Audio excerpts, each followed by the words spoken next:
Welcome, Internet, to the PixelPlay Podcast, your weekly podcast for gamers by gamers. I am one of your co-hosts, Kaylan, aka Catastrophe, joined as always by my co-hosts, Adam, CS Radical, and Chris at Jin and Chris. This week's episode, we've got a fun little game called Prime, Fine, or In Decline. We've got a bunch of series of games that we're going to kind of go through and talk about and see, where they're doing in terms of the health. Are they doing really good? Are they hitting their stride? Or are they sliding behind? With that being said, let's get into it. Gentlemen, how are you all doing?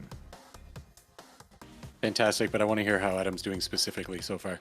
Yes, Adam, tell us about what you've been playing. I'm doing okay. No, I'm just playing 16. Mm-hmm. It's fine. It's fine. How's that going? It's happening. Well, we're close to halfway done, I think. I don't know if I like it, and I don't know if I hate it, but the game's trying really hard to make me want to hate it, so I think we're leaning more to that way right now, but... Oh, give it time. I think, here's the thing now. I think I'm screwed, because I'm too far in that I think I have to finish it. So, I played maybe another 3 or so hours today, and before I turned my console on to play again today, I was going to be coming on the show and being like, you know what? It's not bad, but I'm not loving it yet, but I'm also it's got my attention. The last 3 hours that I've played, I have literally almost gone and quit because I'm like, game, I know you're trying to be Game of Thrones, you're trying to be more dark. Can you please tone it the fuck down? Jesus Christ, can we have one win here, please? The game is getting to a point where it's like, guys, I need to smile at some point, please. You are in a weird position because you were at the point where I was like, man, I'm into this game. It took a left turn at Bonkersville, and I'm like, fuck this, I'm out. So the fact that you're here now saying oh man, I don't know how this is working for me, it's either going to go one of two ways. You're going to hate where it goes, but I think you're going to like the last half. Knowing me, I'll probably end up being like, okay, this is better, towards what I'm doing now, which is I don't like anybody. Nothing is interesting at all right now, and if they are, they're probably going to die anyway, so what's the point in being attached to them? It's like playing the Walking Dead Telltale games. It's it doesn't matter if you like somebody, you might as well just assume they're going to die, so don't attach to anything. Yeah. The more I'm thinking about this, Kaylan, I think you're right. I think the things that you loved is what Adam is not enjoying, and then the things that you hated are what Adam's going to end up loving. Yeah. And that's why I'm stable through the middle, because I actually like both halves of these things. I'm I love feeling like shit. Oh, it's goofy now. I love both of these Yeah, now things. You understand why I don't think The Last of Us is a fun game, because it's not fun at all. See, where would you guys be without me in this podcast? It's not meant to be fun. So why would you play it? For the feeling and the story. If I want to feel things, I can literally just go online and read 5 minutes of how fucked we are, and I'm good. No, but you want to be able to disconnect and be like, well, at least that's not real. No, I pretty much assume anything that happens in a fictional world is probably 10 times lighter than what would happen here at this point, so. In stereotypical Jin and Chris fashion, I gotta say it, you're both right. Pick a side, You're Sweden. both right. I can't. I like both of your points because that's why I love the game on both sides. We're officially going to rename him. He's now Jin and Fence. Yeah. I'm the fence. I'm right there in the middle. On the fence, yeah. I live there. And then me and Kaylan are just playing badminton on the across the other sides from each other. No, the grass is greener on my side. No, it's grass. The grass is greener on my side. No, the grass is clearly greener on my side because I play fun things, unlike this guy over here who's here, let me play The Last of Us, a game that is literally about nothing about actual enjoyment. But his grass is also very green from the tears of all the pain. Yeah. All that water just nourishes that grass. The emotions. Yeah, I'm sure that's going to balance all the death and decay that goes on over there. I appreciate that nobody acknowledged the fact that I used Sweden as a neutral example instead of Switzerland. Because we all know. Classic neutral Swedes. History. It's fun. Yeah. I mean, at this point though, the story, it's fine. I know what it's trying to do. I just don't like. You have no idea what it's doing. You have no idea what it's doing. I don't know. I've called everything it's done so far, and I'm not going to spoil anything. But I've literally been DMing Chris and be like, "I'm not stupid. I know what this is." Chris, without going into spoilers, is he on the money where it's going, or no? He is to the point where I was too. He's matching me like 1-for-1 so far. But I am telling you, Adam, it does hit a point, and you don't know what's going to happen next because it just happens. Well, I And mean, you're there's like, always that point in a Square Enix game where they just go, "Hey, you know where we were going with this? Well, we forgot to, so here's something else." The way I could describe the story of Final Fantasy 16 is they were trying to save time, and they got two different people, and they said, you go write the second half and you go write the first half, and they didn't talk to anybody in terms of what they were doing. No, and that's then not what someone at the end was happens. just like, let's weave it together. The same person is always in charge of writing in a Final Fantasy game. The problem is just that office is so unsafe. They always bonk their head on something halfway into writing the script, and they just end up flipping it. But I mean, like I said, it's fine. Honestly, most of my gripes are these small little 1,000 cut deaths that are happening to me where I'm just like, Square, why did you make this choice? Like, why am I holding R2 to open a door after I've already hit X to prompt it? Square, what is the point of shopping in this game when literally all the weapons I get given to me in the game are better anyway? Yep, there is none. And crafting Square, means nothing. why do you make me walk for 10 seconds before I can finally run faster? Oh yeah, where's the sprint button? That was a huge piss off for me. I don't understand how in 2023, like, we still don't have it that if you just move the joystick a little bit, it's walking, and push it all the way is running. There are games that do that. Some do, but I don't understand how that has not become like a universal thing in the same way that like the left like thumbstick is for looking around and the right is for movement. Like, I don't know how we haven't gotten to that point. And then I guess the biggest thing is, Square, can somebody in this fucking game smile, please? Just one. No. Maybe later. It's hard to tell. Like, the Moogle seems like the one that should be, but it doesn't have a goddamn mouth to see. Also, I guess that's my real question. Kaylan, what do you think about Moogles? What the hell's a Moogle? The flying cat thing next to the thing I didn't interact with at all because I'm like, I'm not doing side quests here. Yeah, I have no opinion. All right, well then he's clearly he's at this point he's taken the crown off and thrown it across the room. So what's a Moogle? Oh, the thing I didn't interact with. Oh, I'm gonna laugh about that later. I'm going to. I mean, look, it's just one of those things where it's like anything I like, it gets taken away. Literally, two of the characters that I actually enjoyed or had curiosity about, they're gone now where I'm at. So it's like, game, you're not giving me anything to work with here. You're just expecting me here's a chocobo. I'm like, thanks. I've played a bunch of Final Fantasies already. I know what chocobos are. I don't have any. This isn't helping. It's like, but chocobos. Yes, Square. I know what a chocobo is. Yeah, at least look at that. JRPG King is back, baby. Whoop. Crown back on. I can identify straight chocobo. Up, the big thing they were making a big deal about with these Akon fights, they're not much more fun than the actual main combat. So I don't know what the big fuss was about them. They just suck, but they're cool to watch. Yeah, they're cool to watch. Yeah. They're like you're fighting Godzilla as Godzilla. I'm just glad that Square Enix has made it back to like 2010 when QuickTime events were in. Basically, Square Enix just said with the Icon fights, it's like, hey, you know this shallow combat like that we've developed, this combat system? Well, I got good news. We've dumbed it down even further. Don't worry, we got this. I actually don't mind the combat. I think it's probably the one thing that I have the least amount of complaints about. Especially now that I'm getting more and more variety with the moves. It's getting better and better. So I'm at least enjoying that aspect of it. And I mean, the combat isn't stale to me. I mean, I play on story focus now, so the health bars aren't nearly as fucking ridiculously high. But I mean, as it stands right now, if there's anything that I don't have complaints about, it's the battling, because at least that's keeping up perfectly fine for me right now. If you're watching the video, I just did it. There's a bell curve in your emotions towards the combat system. It starts out here and like, wow, this is pretty boring and bland. And you're like, wow, I got all these cool powers. Oh, that's all the cool powers I got. And then it goes back down to, man, this sucks. Well, look, it'll just... You know what? Honestly, as a JRPG guy, that's normal because I'm used to halfway into the game being like, all right, I know what I need to be OP, and that's going to be the rest of the game now. Yeah. All right, we're kind of getting into the spoiler cast. So we'll kind of pin that for next week if Adam finishes it next week or whatever. We'll get to that when we get to that.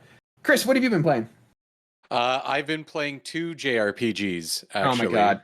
I knew that was coming. First one is I've been playing Trails in the sky, more of. I am loving that game.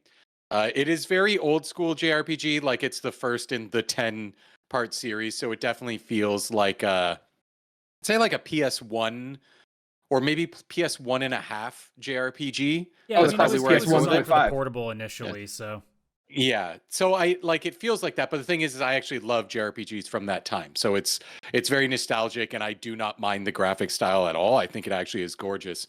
I love the combat. I love everything. I do find it hard. Holy crap. And it is, the only thing is I wish I could just set it to easy instead of like when you die in a battle, when you retry, it gets easier with each retry. I just wish I could be like, please be easy and I will go through this. I have too many games to play as it is.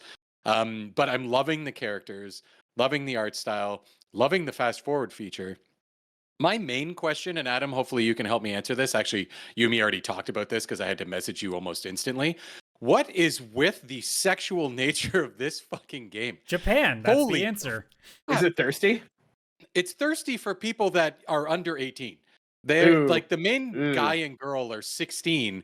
And the amount of times that a person with like white hair who's only 23 in the game is like, oh, they're like, they'll be talking to this one character, Sheena or whatever her name is, which is their trainer in this school to become a bracer, which is like, you're the defenders of your area. You take jobs. You're like a mercenary, but like for peace, I guess. You're like a Jedi without the lightsaber.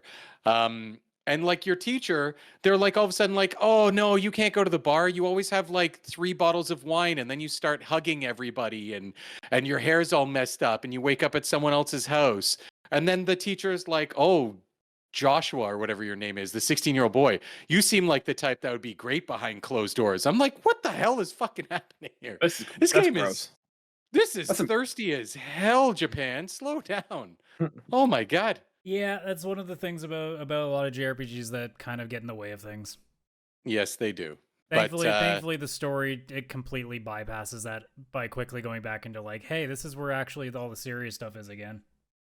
Oh yeah, it'll like have that, and it'll be like, oh, okay, I have to go now to the location of where my mother passed away and go say goodbye. Like it's just like sex joke and then serious ass topic. It's just constant, and it's but I can't lie, I'm obsessed with the game right now. I am grinding the hell out of battles. It sucks because, like Adam, as you've mentioned before, probably in previous episodes, as you do battles and you get higher levels, the experience you get from battles go down till they're eventually won. But even once they're won, I'm like, I'm not willing to move on until I'm slightly more OP. I need more. Do you know about the shining palms and stuff in there? I don't know what that is, no. Okay, when next time you get a chance to, Google shining palms. So there are these really rare encounters, but they're in very fixed locations, so you can just keep going in and out of the map. As long as you have a character that can do an instant death spell that has like some chance, like I think Shadow Spear does like 20% or 25% chance to instant kill. Save before, if you'll know exactly what they look like. They're just these little puffballs with like a little halo above their heads. Save before that, go into the fight, and just try to kill at least one of them off with that spell, and you'll get a much bigger XP boost because those have a bunch of XP on them. So that helps to get a little bit extra leveling. But generally speaking, in that game, if you start getting to the point where your XP levels are less than 10 every single time, you know that you've now gone, you're ready to go into whatever next dungeon. So it's kind of a nice way that the game tells you that you're ready. It's just a matter of make sure your equipment and your magic spells are all tuned up nicely. Yeah, I got to get better with the magic because I'm still just doing like fireball and water attack and stuff like that. I feel like I haven't ventured enough into some other stuff. I'm only in chapter 1 of 3, I think. Yeah, big thing as the game goes forward is that you'll want to make sure that you're putting on a single line the same colored spell. So if you have like whoever you choose to be your healer, just put a bunch of blues in a row on them so that way they get as much points towards that spell type. And that's how you do it. It's the same way of like if you want to really concentrate on time magic, make sure they have as many black spells as you possibly can. So they do add up so that the more points you get, the more spells you unlock for that round. And there are some spells too that also use multiple as their kind of triggering. So there are certain spells too that you want to have like part green and part blue, and you keep building it slowly. Like as you get more and more quartz that have higher amounts to them, you'll start unlocking more and more as you go. But the easiest way Okay. early on, if you want to get some really high tier spells, is just to keep throwing blues or keep throwing reds on them until you at least Okay. unlock a couple more things. Okay, I'm gonna do that because Estelle, for example, the main girl, she's my blue character. She's got like heal and some other water attacks, so I'll focus on Yeah, you'll get a lot of that. some full on mages later on that you'll definitely be doing something like that too. Like there was one character I had that literally half of her spell sets were all blues because I needed her to have like the highest heals that I could get. And then you would just Nice. do things like MP reduction and cast times and stuff like that. So that way it's just really quick and cheap healing. Sweet. So yeah, I've been playing that. And the other JRPG I actually just started today because it was the first game that ever released on both Game Pass and PlayStation Extra at the exact same time, like day one. And that's Sea of Stars, which is like a Super Nintendo JRPG inspired game by the same studio that did The Messenger, which was like a Ninja Gaiden game. So very different transition for them, like in genre, but I'm only 2 and a bit hours in. I had to stop and immediately play this one. I've been waiting for this game for like 3 years since it first got announced. And it is exactly what they said it was. It is a Super Nintendo JRPG inspired very heavily by Chrono Trigger. Oh, it is mad Chrono Trigger vibes. Even the boss, if anybody on the YouTube version who's watching the video right now, there's a battle going on. This 100% was like the Gato fight from Chrono Trigger, the like instructional battle that you fought near the very, very beginning. One of the first enemies you even did fight. It felt exactly like that. But did you steal somebody's lunch before this? No, there was nothing of that so far. So far, it's been a lot more linear than like a lot of the other JRPGs. But the only gripe I have with the game is it has a mechanic in it that if you press A right before an attack or right before you're attacked, it adds to your damage or reduces your damage if you're the one being attacked. The thing is that the timing is very specific. It mentions in the game like 4 times, do not expect to do this every time. This is a nice to have. Your normal attacks will be enough to get through it. This is just like a nice bonus to like master the game. So it's very frame perfect then. Very frame perfect. And it's annoying because I want to be the master of this game. I want to be frame perfect. And I'm only hitting like 40% of them and it's driving me mad. Like that's the only gripe I've got because every character's animation is slightly different and every spell is different. So it looks like you're about to attack. So you press A, but you actually do this wind back motion and then you attack. And it's like, crap, I pressed it too early. Like, yeah, speedrunners are going to have fun learning that. Oh, yeah. Other than that, though, the music is Yasunori Mitsuda. I don't, if I'm saying that correctly, I hope so. Chrono Trigger, all the JRPGs that we love, Xenogears, stuff like that. The composer from that. So the music already spot on, obviously. The art style looks like a Super Nintendo game, but like very colorful and beautiful and everything. So as long as you're okay with like the pixel style graphics, like I'm only 2 hours in, but already I'm very intrigued by this game. I find still with like JRPGs, as many games now that I'm older, like I'll play a game and I'll be like, I gotta go take a break. I need a break. I only got to play like 2 hours of this game. I did not want a break, and I just had to because life got in the way. I had to go to the gym. I had to make dinner. I had to take the dog out. I had a bunch of things I needed to do. And I like really, really want to go back and start playing. And I may play another few hours tonight, even though it's ill-advised because I have work in the morning, but it may happen. So it's been a while since a game has grabbed me kind of like that, especially like an indie game. So I'm very excited to continue it. So not much to say about it yet, but like if you're a fan of Super Nintendo JRPGs, this is literally that. It's like Chained Echoes from earlier this year. That's what I was just going to say. I would love to play this just to see if the Chained Echoes has competition, because right now that's my best JRPG this year. This is beating Chained Echoes for me already, and it's only 2 hours in. And that's a high bar because Chained Echoes is one of my favorite games from this year, hands down. Like it's definitely my favorite indie game. So, and it's like up there competing with things like Star Wars and everything else that came out this year. So this is already beating that, and it's only 2 hours in. And I think it's like the music and stuff. It's just that extra bit of push, right? So that's all I've been playing, but it's like 2 heavy JRPGs. Yeah, for sure. On my end, I started Tears of the Kingdom this week, so I've been playing that, which has been interesting. I still hate the story. Like, the story does not grab me at all. But it never has. Like, I was not a big fan of Breath of the Wild. Breath of the Wild, I played through most of it, and then I got to the point where like there was nothing to do, but I wasn't strong enough to go fight like the big bad boss. I think it's Ganon, whatever. And I was just like, I don't care, so I quit that one. This one so far is grabbing me more than the last one did. It seems like there's more to do. There's more to explore. I like the building mechanics. Like, there just seems to be more into the game. Like, I felt Breath of the Wild was very empty and boring with not a lot to do, and I feel this game has more, which I really like. I'm exploring I'm more interested in going to see caves. There seems to be more reward. Like, the last Breath of the Wild did not have a lot of reward. Like, you go fight a bot, like go fight like a little mini boss. There wasn't a lot of dungeons or anything, but like you'd go and fight to get to a treasure chest, and you'd be like, "Hey, look, you found an apple." And it's like, damn it, I don't care. So this one, I feel like it seems to reward exploration and going off the beaten path more. So I'm enjoying that. We'll see. I'm right now just in a holding pattern until Starfield comes out. So I want to play Breath of the Wild or Tears of the Kingdom because I know once Starfield comes out, everything goes on pause for that. That's my hope. I'm hoping to get 16 done just in time to play Starfield for about 2 hours, not want to play it anymore, and then just go on to Sea of Stars. So I'll play the real good Star game. Not sure about that. Well, but, you can say that, Mr. I'm not the JRPG king anymore. The false JRPG king. I've chosen not to be the true. No, you were the false king. No. Anyways, yeah, I'm liking it. I'll see how long it grips me for, because I think Legend of Zelda I was in for like a while, but it didn't grab me enough, and already I can kind of feel like, oh, I don't care enough to explore, but I'm also like, I do want to go explore, so it's kind of can go both ways, and I'm liking it more than I like Breath of the Wild at the end, so we'll see how that pans out.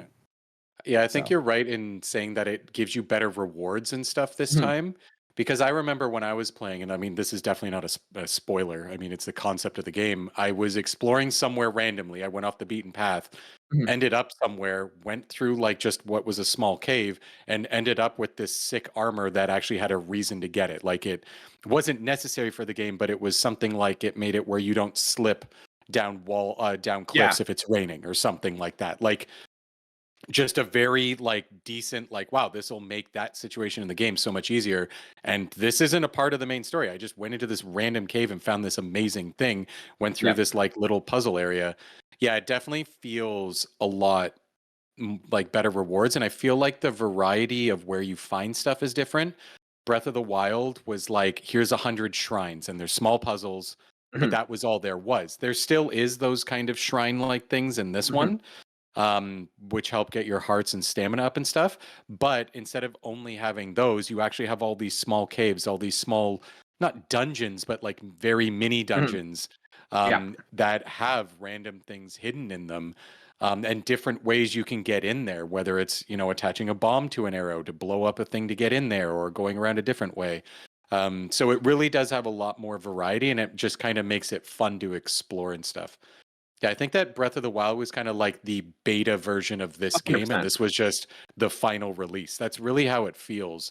I don't think I could ever go back to Breath of the Wild. I could never go back now because this just beats it in every way. It's similar enough that there's no point to go to the much more inferior version. Yeah. My only gripe with the new, like, I'm going to call it like Breath of the Kingdom or whatever, like the two combination, is I can build all these things. I can literally build a fucking rocket ship if I want to.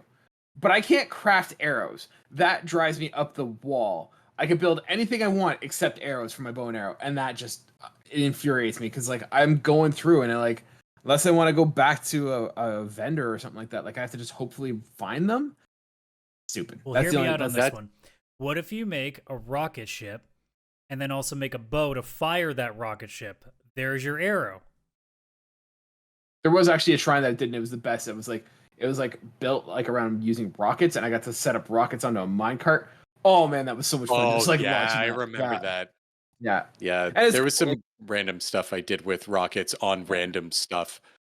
Some side quests where it's like, oh, this person just needs to get from here to there. Can you help them? And it's like you're supposed to build a wagon or something and just move it across over. And I was like, here's your wagon, but also here's some rockets. Bye. And then launched them and like completely did the quest correctly, apparently. And I was like, damn, I did not expect that to work. That just made that side quest go so much faster. They really opened it. Yeah, they really opened it that you can do a lot of fun stuff in there. So just have fun with it and attach rockets to minecarts. Do it because you can. Why not? The only thing I don't understand is like they've basically set up so I could build a wagon. Why would I ever want to build a wagon to attach to my horse? Like I don't understand the purpose of that. The only thing is, like, I think there's like a couple side quests where you have to like maybe move some people. So it's one of the options. Call your horse, attach a wagon that you build, put the people in it, walk them across the bridge, and then they made it to the other side safely or whatever it is. Like I think it's an option in some of the side quests versus a need. It's just they give you a lot of stuff and you don't necessarily need any of it. It's kind of like if you want to use it, it may be easy, but I mean, also attach a rocket and off you go. Yeah. So I want to put rockets on everything. oh yeah, I did a lot. I launched things way too high into the sky. So we'll see where it goes. Like I said, what else are you gonna do? Yeah. Oh, it's just you can run out of rockets. Yeah.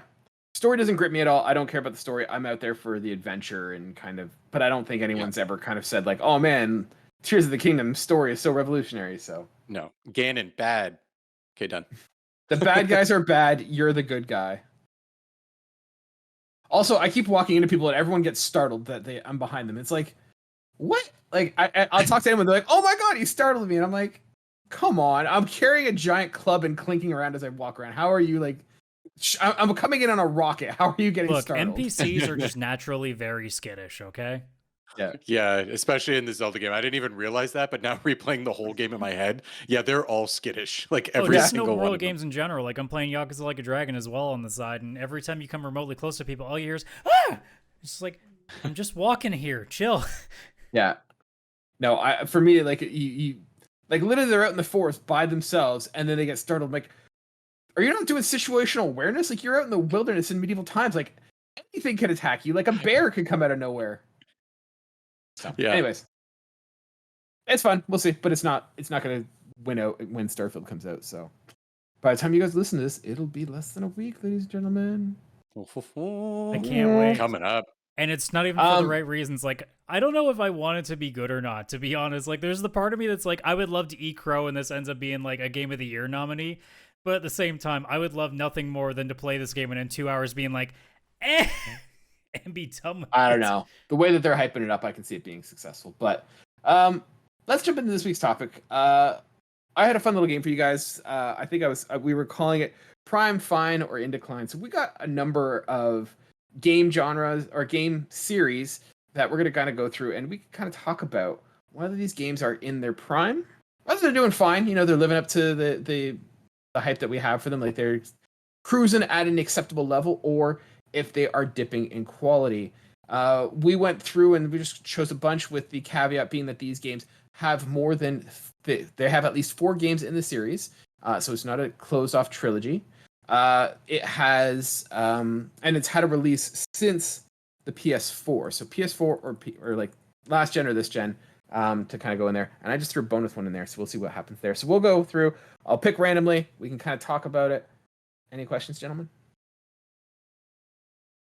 No. All right, cool. I'm still just amazed at the naming convention of this game. I love it so much. I should get into branding, I tell you. All right, let's go. First one on the docket. Ironically, what we've been talking about. Legend of Zelda. Prime, Fine, or In Decline? I mean, I'm going to have to go with Prime on this one just because of the sales numbers of the last 2 Zelda games. Oh no, we're just talking quality. We're talking have these games hit their peak? Are they plateaued, or are they in decline? I'm going to say just Fine, but that's also because like there's going to be a couple of series that I don't think they've ever really like the curves ever really gone up or down. Like there's going to be another one in specific that I think is equal to that. I mean, Zelda's had a couple of like slight dips and slight raises. Like I don't feel like though there's ever been a point where like I look at a Zelda release and be like, this is better than anything they've ever done. I know some people thought that about Breath of the Wild and some people are saying that about Tears of the Kingdom, but I think like give this another 10 years. I'm pretty sure people will be putting this in the same category that they did with Twilight Princess and Link to the Past and Ocarina of Time. I don't think that we're going to be looking at Tears of the Kingdom specifically with how like it's getting so much praise now. In 10 years, like it's the greatest game they've ever made. I think it's just the belle of the ball now. So I'm kind of in that area, especially being on the outside because I haven't played most of the games for the last little while. I think they're still in fine territory. I don't think they've really like raised the bar or like fallen off a cliff at the same time. Yeah, go ahead, Chris. Go ahead, Kaylan. No, you go. No, I want you Canadian. before you have a second opinion. You can be like, I'm in the middle. I live on the fence. I'm halfway between fine and prime, I would say, because the Zelda series has always been one where, like, with every new game, it seems like it kind of steps it up from the last one. I mean, ignoring like Spirit Tracks and stuff like that. We'll just ignore those. I just never played them. They actually could be masterpieces. I have no idea. But it always seems like, obviously, you had like Link to the Past, which was like this amazing game, and then all of a sudden Ocarina came out, and at the time felt extremely revolutionary. And then you get like Twilight Princess was like Ocarina of Time, but like modernized with much better graphics and a bigger open world and stuff. And then you just kind of keep going. And now we're at this part where what was like a contained open world where you could memorize the whole map, you're now in this like living-ish open world, not with like NPCs and stuff. But if you take the wild part of Legend of Zelda, it definitely feels like this living, untamed world with creatures and caves and plants and all that kind of stuff. I don't think that it's plateaued, so I don't think it's hit like it's in its prime where it's like as high as it's going to go, because I'm guaranteeing you that maybe they'll have like one more Legend of Zelda very similar to this one, because again, it's so very successful. But obviously at some point they're going to have that new Nintendo system, new Switch 2, whatever it's going to be, and they're going to try and push a new gimmick. And it's going to be a new change to Legend of Zelda, because they constantly seem to want to keep that franchise fresh. Because let's face it, it's been the same story, just retold slightly differently in every one of the games. It's not a unique system where, I mean, new unique story or anything in any of the games. It really is all about that gameplay. And I think it's like, it's not just fine where it's like kind of where it is and it's going to stay level and it's good and it's not going to change stuff. But I don't think that it's peaked either. So I think it's like I think it's in a constant kind of slow uphill improvement that it'll constantly do, whether it's an improvement or not, or it could be personal taste. But I think that it is always being innovated on so that it never becomes stale, and that very few games are the same with when you go back a generation or something like that. So I think the next gen Zelda will be something fairly different, similar but different enough that it feels like a completely different take again. Yeah, I'm of the mind Legend of Zelda's fine. I feel like it kind of peaked back in the SNES kind of era with like Link to the Past, Link's Awakening, and like that sort of top-down sort of experience. I think Ocarina of Time is also good. I'm not a huge fan of Majora's Mask, and then like I feel like when it got into like the GameCube and like the Wii era with like the Waggle Comotes and it's like Skyward Sword and stuff, it kind of dipped a little bit. I think it's gotten better again with Tears of the Kingdom, but like I don't think it's ever been as good as it was back in like the mid 90s to early 2000s, like that. The mid 90s kind of thing was where it peaked. So I'll put it as fine. All right, next series. Halo. Prime, fine, or in decline. We're gonna start with Chris this time. I'm gonna randomize it. That one's tough, because I think that after Halo 4, possibly 3, but 4, it kind of went into a decline. I am unique in the sense that I didn't play Halo like in the past. I actually didn't play Halo until about 3 years ago, maybe 4, when they released the Master Chief Collection on the PC. I didn't have any consoles at the time or anything. It was PC only, so they released that. Somebody told me I need to play at least the original trilogy. The like first 4 games were like $20, and I was like, cool, I'm going in. The first original trilogy, even playing it like in 2019 or 20 whatever it was, like blew me away. Like the story, the concept. They did update some of the graphics and stuff, obviously, for that release, but I mean, it just like the actual concept of it, I was in there. Like I loved it so much.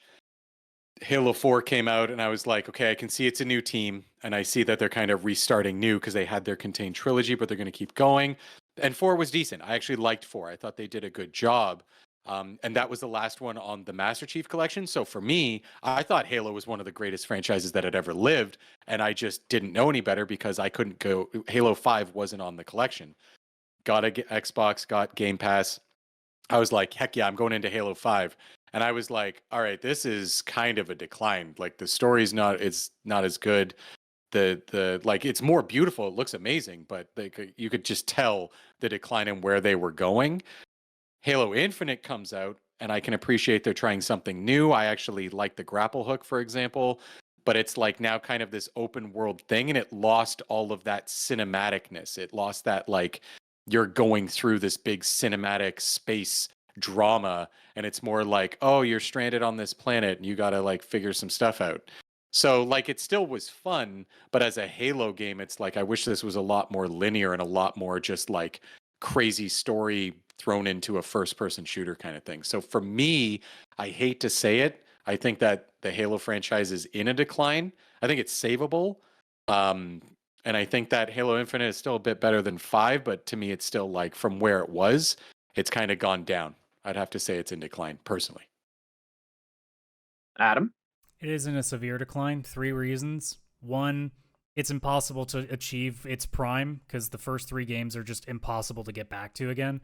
Because especially the original is just such an anomaly in its time that it can't be done twice.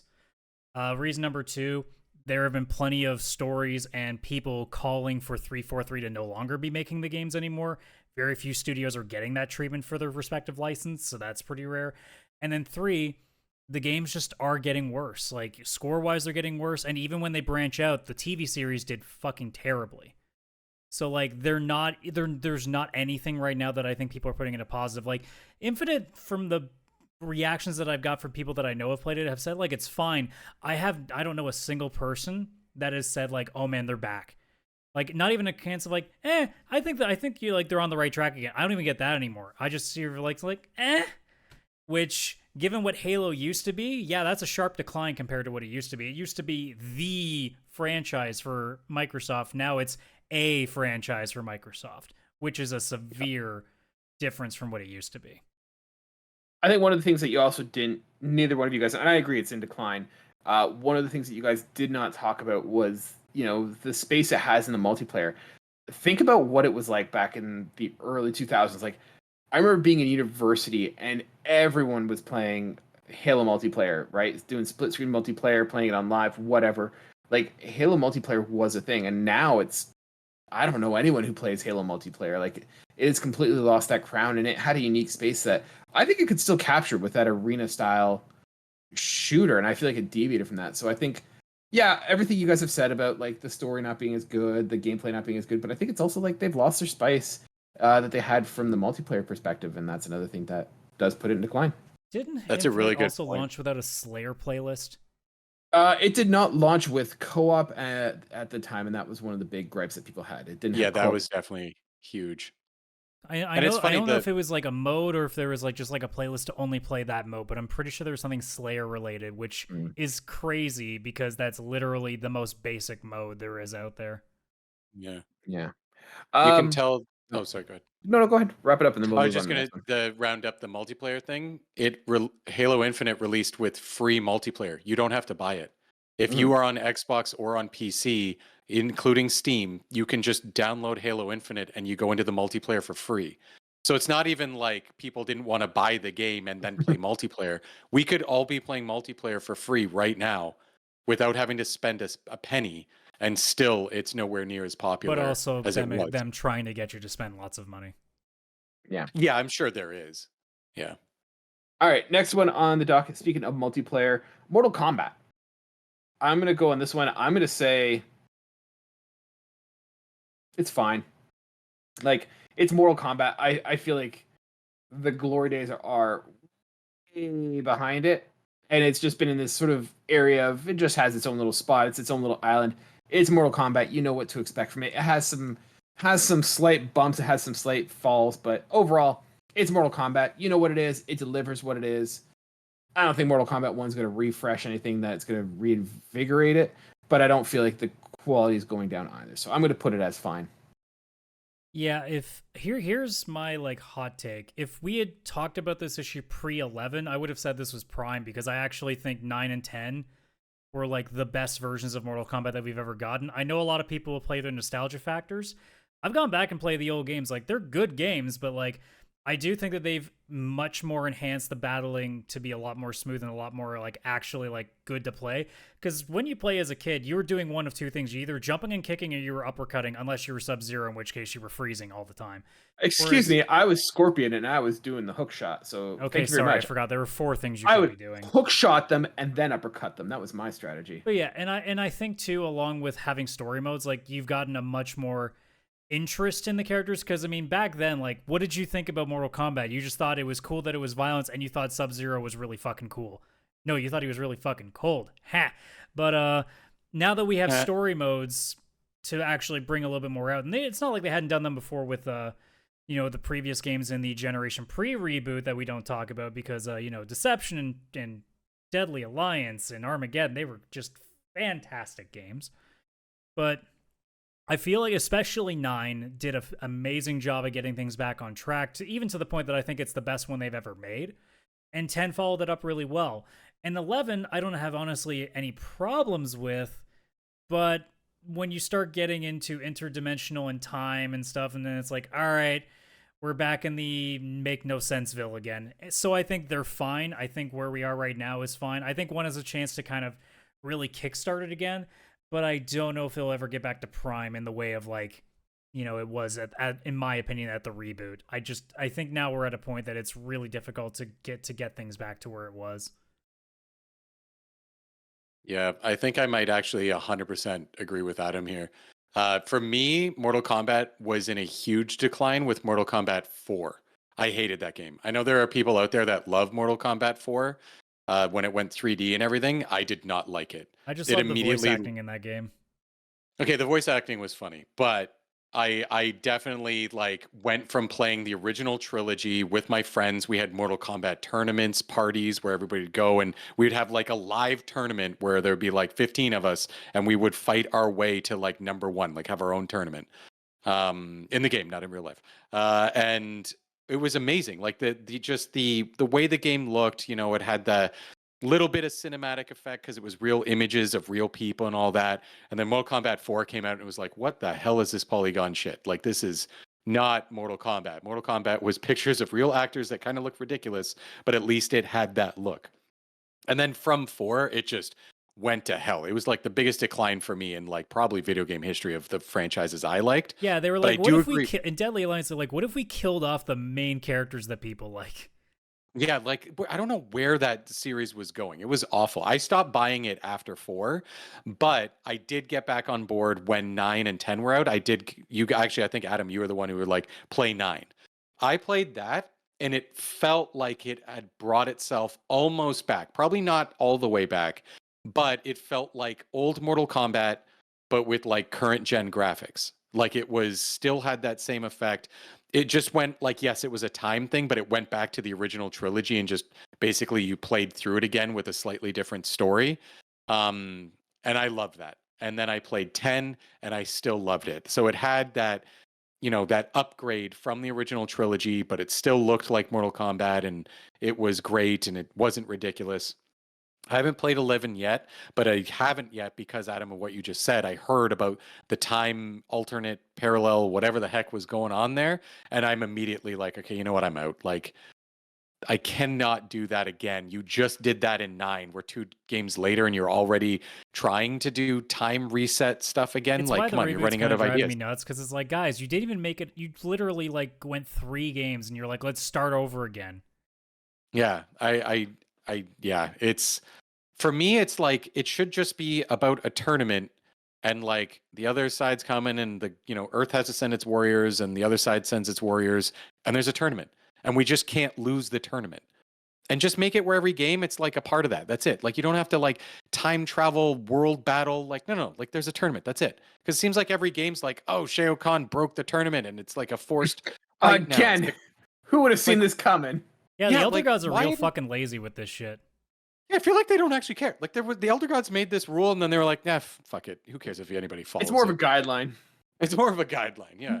So like that's because for me, Mortal Kombat like 1 and 2 especially, that's what it was. It was like this is like the you know, they have to win 10 in a row, and this is the 10th one, and we've lost 9. Holy crap, we better win this tournament. It kept it simple. and it let you have like these human style characters against these like whatever the hell was going on in Outworld. And it was simple enough that you didn't need to like understand much lore unless you wanted to look at a character's backstory. Now you have to read novels to understand what the heck was happening because this new god showed up and he reset time here, and then this guy showed up and he became a fire god, and now he's going to go against this guy, but then this guy turns out he went back in time before that time and killed this guy, and now everybody's dead. And it's like, what just happened? By the way, like, he's the long lost brother of him. Yeah, like what? Gaming like, lore is stupid. It's stupid. Mortal Kombat has just become tournament. Days of Our Lives, honestly. Yeah, and I don't like that. I just want, there's a tournament, let's not lose that tournament. That's it. So yeah, it's in a decline for me for that. Next one in our randomizer, Call of Duty. Adam, I'll let you go first on this one. That was perfectly timed, my cough. Because I mean, I'm going to be biased here, but I haven't given a shit about it in like 10 years, so it's definitely in decline for me. I mean, they're doing perfectly fine because they're making boatloads of money through Warzone, but it's never like there's no way it can get back to where it was with Modern Warfare 1 and 2 and even 3, but even 3 is the point that people started not paying attention. But like the masterclass in first-person shooter storytelling has been long gone. Like I'm waiting for them to finally just put all of them on Game Pass so I can finally play like 3 or 4 games that I haven't gotten to the story mode of to see where they're at. But like, man, I have not had any interest in playing a Call of Duty game since, when was the last one I even touched? World War II, I think. Oh wow, it's been That's a while bit of a for ways you. away. Technically, World War II was like two ones ago. Actually, there was also Vanguard. World War II was okay. Hang on. Yeah, they just came back to World War II like the last 5 years. The actual game titled World War II. Yeah, Call of Duty WW2. That was 2017. Yeah, that wasn't that long ago. That's 6 years. That's a long time ago. All right. You played it yesterday. Don't lie. I'm gonna disagree. I think it's in its prime. I think like very little is. Yeah, like I think that I'm not saying like in quality, but like they're doing. That's what you said at the start. I don't know. I think they're still in their prime. Like they still command rules a are presence. more like guidelines. No, I think like the quality has been consistent. I think like the campaign maybe not so much hit or miss, but like the multiplayer, like people still keep coming back for it. It's still huge. Like I'd say like the only thing bigger than it is right now in the first person shooter is Fortnite. Like they beat out Halo, like we talked about. They've beaten out Battlefield. Like they're the last FPS shooter really on the market, and like they're not waning at all. Like you still have casual people who are still coming in and playing it. Like I still think it's in its prime. Like I think it wanes. I think it wanes back and forth. Like I think Advanced Warfare, that one when you're in space with like Kit Harington, that one was like a bit of a dip. But like I don't feel like they've been in a continual decline, in at least in like a little while, especially with Warzone coming out. Personally, Chris. Yeah, I'm gonna fence? have to. No, I'm not in the fence. It's just that for me, Call of Duty constantly changes from fine to prime. Yeah, I feel that's how I'd put it. Yeah, like it's constantly like where it's got a game, it comes out, and it's like that's fine.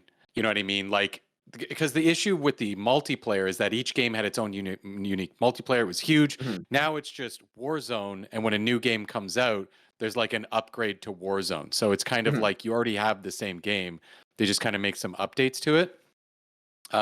So there is kind of that, but it seemed like every Call of Duty that came out, it was here's an amazing, single player story campaign that's going to kind of blow your socks off, and an epic multiplayer that everybody's going to move over to from the last game. And at one point, it just kind of got to the point where they're doing the yearly releases, and it was kind of like Black Ops is good and Modern Warfare is not good anymore. And then it kind of like goes back and forth. And I still feel like they're stuck in that exact same cycle. It's like one of the games comes out and people are like, wow, that was a really good game, the campaign or whatever's with it. And then another one comes out and it's like, oh, that was fine. Like it's Call of Duty, no real changes. It's going to get a 10 from IGN probably, but everybody else is like, oh, well, it's fine. So I would say it is still in its prime, but it's not just a constant prime. It's again, prime one game, then it's fine. Then it's prime one game, then it's fine. Yeah, I'd agree with for that. sure. Yeah. I'll do one more and then we'll each throw out one and then we'll wrap it up there. Adam, I threw this one in after we talked about it for you. Mass Effect. Oh. Well, given BioWare recently, I'd say it's not even in decline anymore. It's dead. I'll even go hot take and say it's dead. Andromeda was already putting it in a steep decline, and it sounds like BioWare, if it even survives in the next little while, I don't think we're seeing Mass Effect ever again. I think it's gone. And if we do see it, it's gonna suck. I'm convinced now that there's no comeback. Sad, Adam. I am hopeful it will come back. Every time I read the news, the gaming news daily, which I do get sad because it's like BioWare lost this today. BioWare lost this person today. And it's like, oh, these are the good people that probably would have made it good. Hopefully, maybe they hire all those Adam people are already gone and they're still losing people. Yeah, that's true.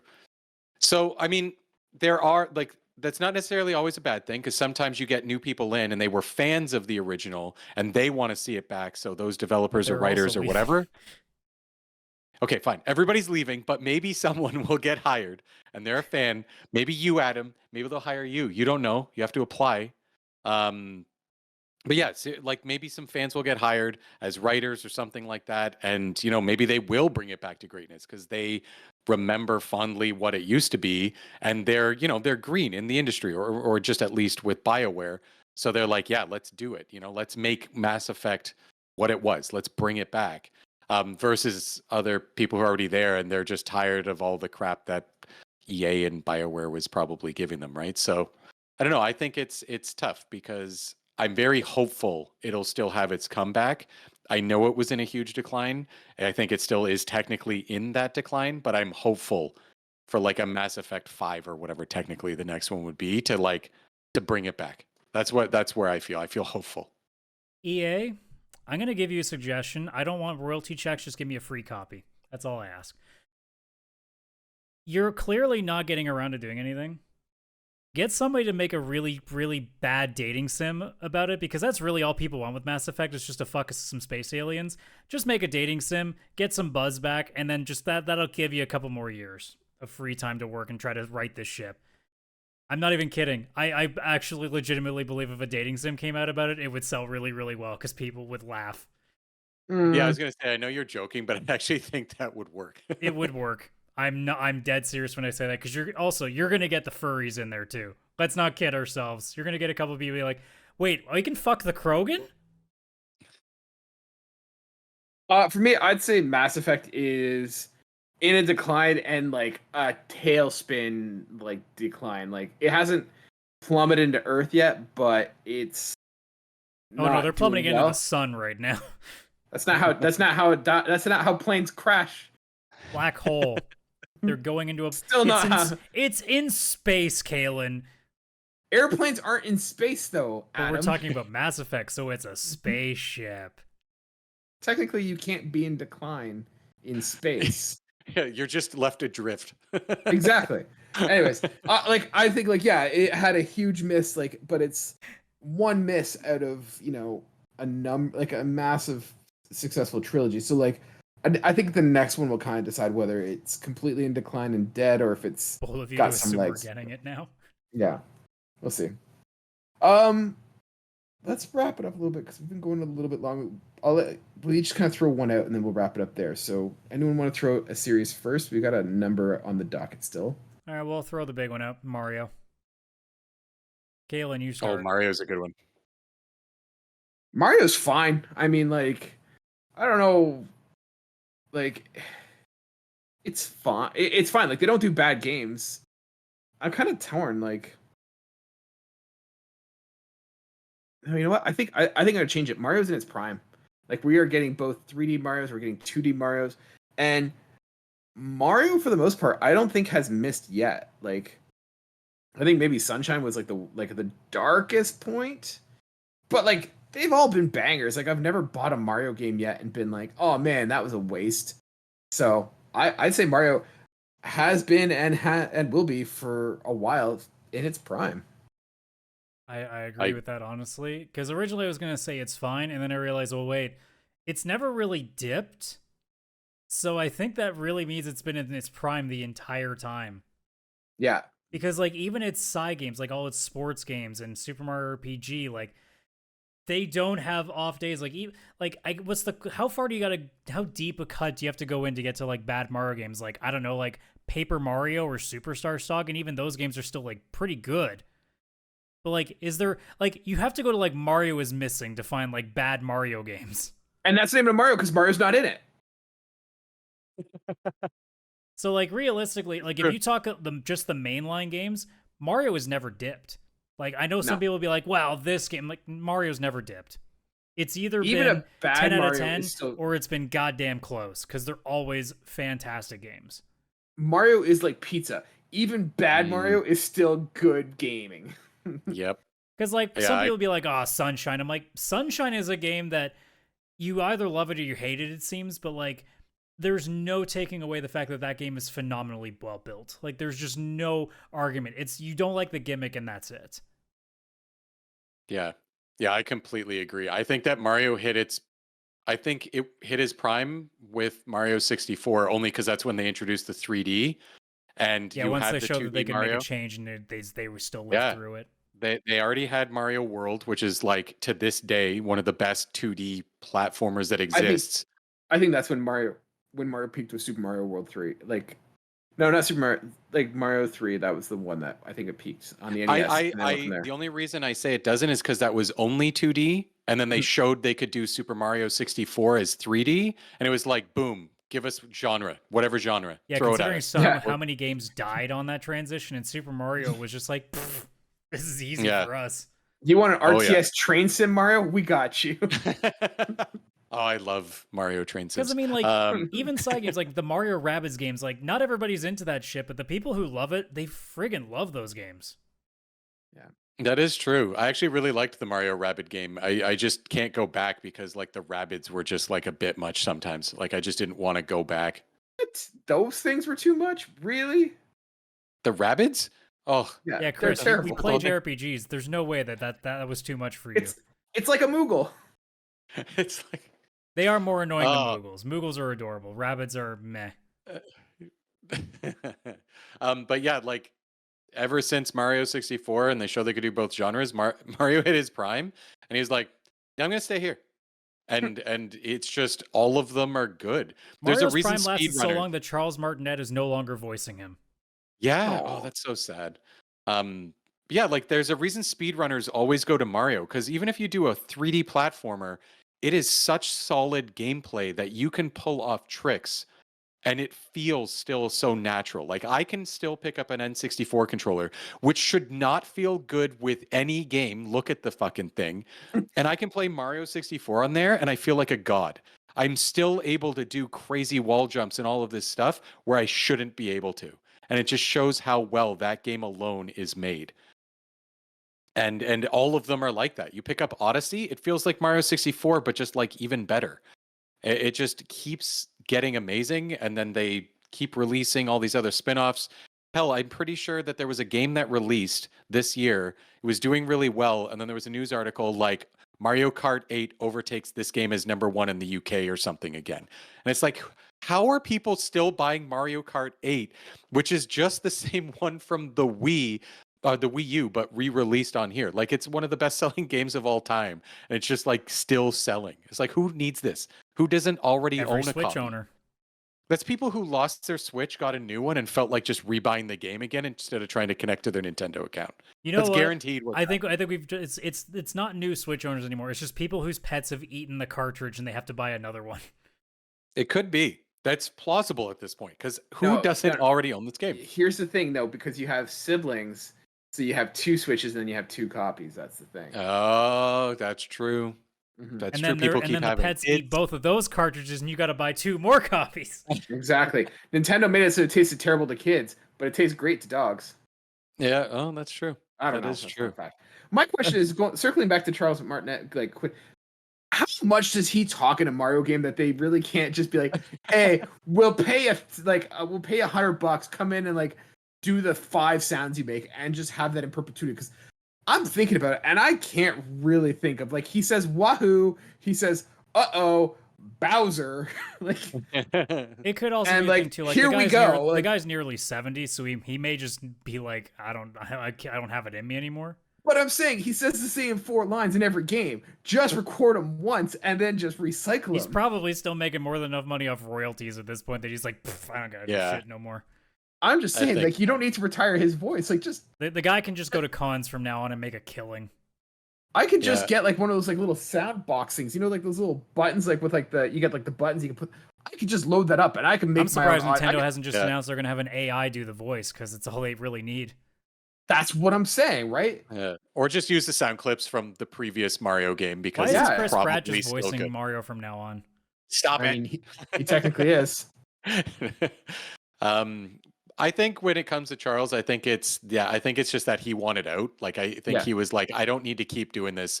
I'm almost 70. My voice hurts. Like, I think making these also wahoo him not sounds. being asked to do the voice for the movie probably made him go, you know what? Yeah, that could now, think. we're But all he just still is speculating, working with obviously, but he's still working with Nintendo. It came out that he's going to be a Mario ambassador, so he's still going to be going around doing all the press and the PR and making a nice paycheck. So I'm sure I'm sure he's doing fine. Yeah, I'm sure they're just going to use the previous sound clips. Like, 100%. You can just do that. That's what they did with James Earl Jones with Darth Vader. Yeah. Like, and he has far more. He says more lines in the first 10 minutes of Star Wars than like Martinet has done for all of like he uses Mario. Sentences. Mario doesn't use. That's not true. He did an entire like DS promo in the Mario voice, so he has shown that he can do full on readings. I'm not saying he can. I'm saying they don't use him that way.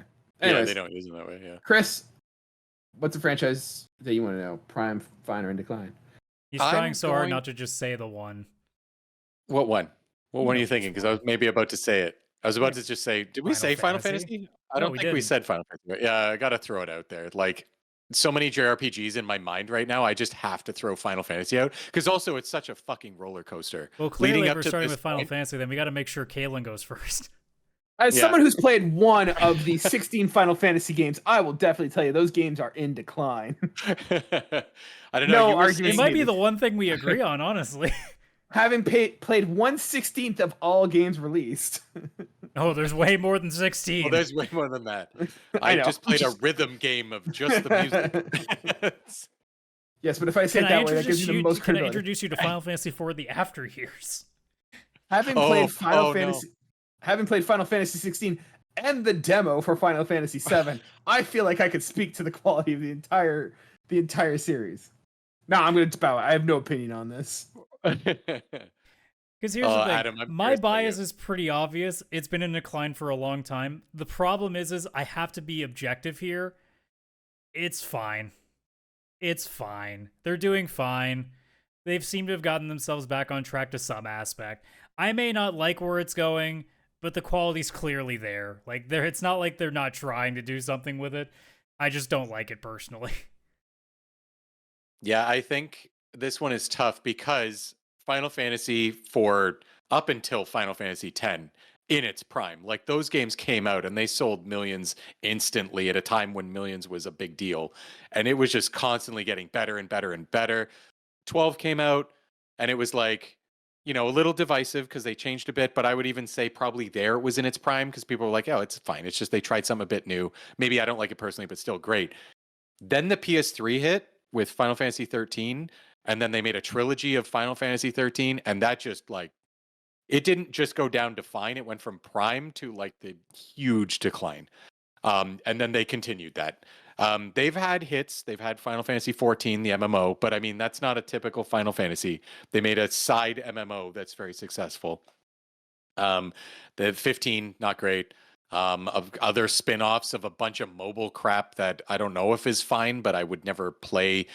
Brave Exist something and this and that. I don't even know what the heck they all are. I just wouldn't play them. I think that 16 is interesting because for me, it brought it back up to fine. I do love 16, but it's not like I think it's brought Final Fantasy back to its prime, because it's not even a full Final Fantasy game. It's a completely different genre again, right? So there is that. But I will admit that some of the side stuff that Final Fantasy comes out with, like Theater Rhythm, that's just like a rhythm game based on the music, I think the franchise still has a lot of staying power, and it's purely based off nostalgia. But I think that like a lot of that side stuff, its remakes, like Final Fantasy VII Remake was like fantastic. I thought that was like prime Final Fantasy almost. But it's hard because it's kind of like, sure, Final Fantasy VII Remake, very close to prime. 16 is like fine, it's good, but not really a Final Fantasy game. And then my favorite Final Fantasy in a long time is just Theater Rhythm, which is again a rhythm game on the Nintendo Switch that's just Final Fantasy music. So it's really hard because I feel like they're at a point where they could go anywhere. Typical Square, they're a wild card. They could come up with another Final Fantasy and it's going to like blow all our freaking minds away. Like kind of how they've got like Triangle Strategy and these other Octopath Travelers, other JRPGs that are incredible off the side. Dragon Quest XI, which is actually a very traditional JRPG that I like, is at least in my opinion pretty good. But again, it seems with Final Fantasy, they're kind of like giving us a little bit of what we want to then show us everything else that we didn't still get and would really like in the future. So it's just enough that we're all holding on. You know what I mean? So it's kind of like it could go any direction. I honestly don't know. I'm going to say fine, but I mean, the next game could bring them in their prime, or the next game could be like they're straight back down in a decline again. I think they're on like really rough waters right now. Yeah, because I mean, I'm trying not to count the remakes at this point or any side games. Like I'm talking the main lines, because I personally haven't loved one since 10. I mean, I like 12 in retrospect now that I've actually done a full playthrough, but I don't love it. 13 I don't like that much. 15 I wish I could have liked, but it decided to screw that. And 16 we're in a flux of I want to like you, but you're making me not like you because I'm not allowed to smile playing this game. So like right now, like if I don't count the remake, it's in a decline for me, but I think in terms of its quality, like I think the series is for the time being back on track, and it's a matter of whether or not the series is going to be one that's going to be back to its prime for my taste, or if it's going to be in its prime for a different audience entirely now. Yeah, like Adam, did you ever expect that the Dark Souls community would be complaining that a Final Fantasy was too easy? Because that was a huge thing that was happening when it first released, because Final Fantasy mode of the game, which is like hard, slightly Dark Souls mode, you have to beat the game for that to unlock. And this From Software community was like, well, why can't we select that from the get-go? Oh, I'm like, sorry. I'm sorry. Wait. The Dark Souls community now has a pain that they can't choose what difficulty they want to play on. Get the fuck out of here. Yeah, that was my exact response. To which my argument is, aren't the developers allowed to do whatever they want, guys? I thought that was the conversation last time. Don't worry. They're going to mod it where you can get the hard mode right away, guys. Don't worry. That's what we'll tell them. Oh, yeah. That's a whole other topic right there. But yes, it was very ironic that that's what was happening. But I would have never expected, the JRPG king of games, not you, Kaylan, sorry. The actual games, the JRPG king of games, Final Fantasy. Okay. Would ever be like being compared to like a From Software game, because it's just, they're not the same. They're two completely different genres, and then all of a sudden, they're RPGs made by Japanese companies, so I guess in an essence they're JRPGs. Well, now you've just solved the problem, haven't you, Adam? Got all the answers up there in your golden tower, eh? Yeah. Final Fantasy, it's gonna go anywhere. Who knows? I hope it keeps going back to prime. I would love a Final Fantasy in its prime, but you're right. We have a new answer. Final Fantasy isn't in prime, fine, or in decline. It's just on a roller coaster. It's on a roller coaster that's being made by us when we were kids playing Roller Coaster Tycoon. It makes no sense, and at any point it might just fall off the rails. You have no idea. Yeah. It might. It definitely will. They will. They always end up going. But you don't know when. True. You don't know when. You don't know. I'm gonna throw another one out there because I have no opinion on this. Well, you got the last one, so get going on there. I'm going. Give me a second. No. Wow, Ivory Tower. Wow. So the one I'm gonna throw out there, I have no opinion on this, so I'm curious to see what you guys say. Kingdom Hearts. Oh, because that game is bonkers, and I've never understood the appeal. I think I have a hot take. Throwing a little grenade of chaos in there. Have fun, boys. Can I say it's in a barrel roll? Now, like, are we talking like a barrel roll into like a decline in space to the sun, or what are we talking? Yes. I think, yeah, Adam, you go, because I got a hot take, I think. It's fine. Like, if I'm, because here's the thing. I guess technically it does have its 4 games. I was about to say it doesn't even fall into the category, but then if I take Chain of Memories and the off games, I guess it sort of does count. But isn't there like Kingdom Hearts Pi like 3.149? I mean, if whatever. we count the actual like main releases, I know some people will be like, the others are main releases too. Shut up, no, they aren't. But you can't understand the main releases without playing those ones because one continuous confusing story. You need to play. I didn't play any Kingdom of them, Hearts on the Nokia Razor. Here's the secret. It doesn't matter if you've played all of them. It still doesn't make any sense. Even to the people that make YouTube videos explaining the entire lore, they probably play Kingdom Hearts 3 and be like, I don't know where the fuck they're going with this either. But like in terms of the games themselves, like they've never really dipped in quality in my opinion. They've just always been a vacuum of nonsensical storytelling. So to me, there's no way of saying it's ever in decline because the storytelling's always been the same nonsensical bullshit. The gameplay has always been the same swing your sword endlessly at a fucking Disney villain bullshit. I don't think there's ever been a change. I think people just finally started becoming aware of what it actually is because they're not 13 anymore and went, oh, it's actually just a really dumb game. Yes, I even at 13 knew it was a dumb game. I just still liked it. Oh, yeah. My hot take is that Kingdom Hearts has been in a decline since after the first game. Because the first game, this is more of, I guess, my own personal opinion. The first game made sense. I played through the first game and I understood all of it. It wasn't that bonkers. Yes, it was multiple worlds getting eaten by the Heartless, and you happen to be on one world, and you went and you're the keymaster to go to all the other worlds and save it, and all the other worlds were Disney. But I mean, if you just look at that, it's like, I can get behind this. It's obviously kind of a children's story, but it makes sense. Go to each world, defeat the Heartless, save all the worlds, yours is gone. Love it. Second game comes out, I load that shit up. There is people in cloaks I don't understand. You don't even play as the same character. You're like the Heartless version of your own character existing in a town that doesn't exist. No, you're a nobody. You're a nobody. They introduced another. There's already the Heartless. Then why is there a nobody? Why is there another weird version of the enemies? And then later on, you get to play as the Data version of yourself.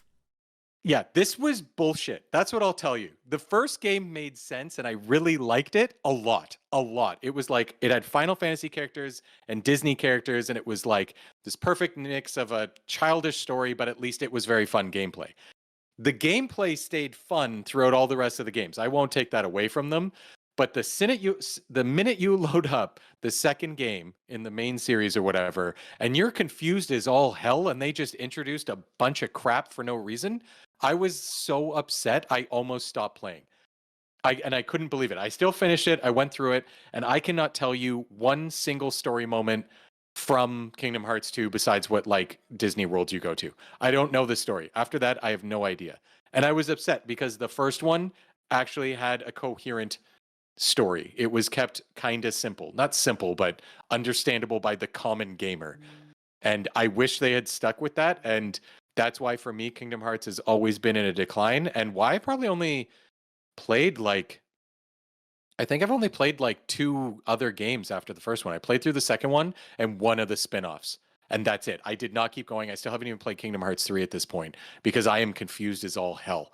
I'm going to play them. I'm waiting on the PS5 for the Kingdom Hearts collection to go on sale because Chris, what? Let it go. No, I have. I was gonna say, like, you don't need to play. No, Kaylan, it's fine. The Frozen World's in Kingdom Hearts 3. He can let it go. You don't need to know how it ends because you don't even know how it is right now. No, I don't.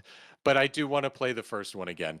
I really do want to play through the first one and go, that was a great contained single story in one game. I'm going to walk away now, assuming no more of these exist.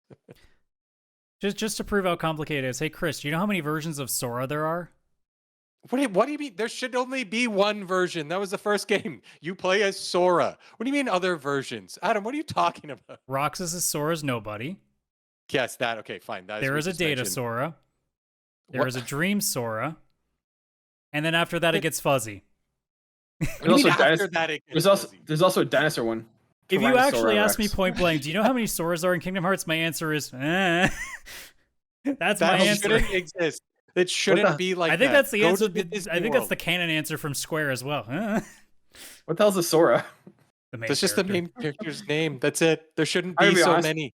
I'm listening to you guys talk about it. It sounds so fucking stupid. I'm not even into this. Kaylan, imagine finishing Final Fantasy 16 and then they make a direct sequel. But then all of a sudden, Clive isn't Clive. It's actually the version of his body where his heart has been removed. That's a hard. And he's a heartless. No, wait, he's and then there's nobody. Another version of him, but that's the evil version of the person that broke away from that heart that broke away from his body. This is a hard out for me, guys. I'm not. And then the main villain, he has like 17 different forms because he keeps putting himself into different bodies. Nope. The issue is the Disney and then World Donald is so Duck. well created. Oh, I love Donald and Goofy. That was great. I was fine with that. They were hilarious. Like, I want to go to all the Disney worlds and like defeat all of the enemies from there and do all that. I loved that. And that's why I want to go back and play more of the games. It's like the second game had Pirates of the Caribbean. That's amazing. Tron. That's amazing. Yeah, the games are fun to play. Go to these worlds. Just don't go. You could just skip the cutscenes and you probably are okay. I need them to simplify it. Like, oh, Sora, please help our planet. The Heartless are here. I can help you. I have the Keyblade. That's the story. I could have written this shit. It writes itself, and you can have as many sequels based on Disney movies. Oh, Ultimate now we're question, going to the Moana What games make more sense story-wise? Kingdom Hearts, Metal Gear Solid, or Assassin's Creed? And that includes the Garden or the Eden stuff. Oh, 100% Assassin's Creed for me. Assassin's Creed makes the most sense. Yeah. Assassin's Creed's pretty easy. It's still out there, and like, what the hell is the point of this? But I still understood it. It just got like they were trying to throw lore within lore, and it's like, you guys don't need to do this. No. Kingdom Hearts, there is no lore. It's somebody threw up on a dartboard, and they're like, can you see? Do you see it? That's it. That's the story. It's in there. I don't know. Anyways, ladies and gentlemen, that has been this week's episode of the PixelPlay Podcast. If you like that, we post new episodes every Wednesday at 12 p.m. Eastern Standard Time. You can find them wherever you get your podcasts, or by searching for us on YouTube or on Spotify, and you can see us do it with our lovely faces. If you want to be part of the chat, we have an awesome Discord group where we have friends come in. We talk about video games. We talk about whatever the hell we want, news, rumors, all those fun things. You can find it all at Linktree, linktr.ee/PixelPlay Podcast. You can find us there with all our socials. Reach out to us if you have questions or topics for the show. You can also drop those in there. We greatly appreciate it. With that being said, I've been your host, Kaylan, aka Catastrophe, joined as always by Adam at CS Radical and Chris at Jin and Chris. Thank you so much, and we'll see you guys next week. Bye for now.